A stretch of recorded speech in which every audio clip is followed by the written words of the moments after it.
భరించే రోగములను, వహించే వ్యసనాలను, గాయపరచబడెను మన అతిక్రమాల చేత. భరించే రోగములను, వహించే వ్యసనాలను, గాయపరచబడెను మన అతిక్రమాల చేత. బాధింపబడినను,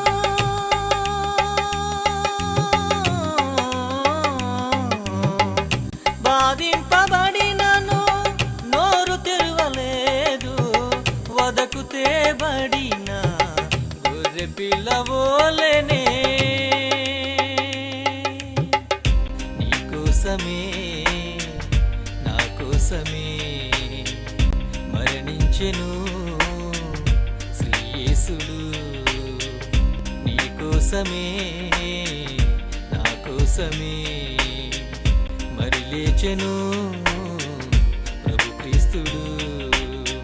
స్నేహికా, ఓ స్నేహికా, స్నేహికా, నా ప్రియ స్నేహికా.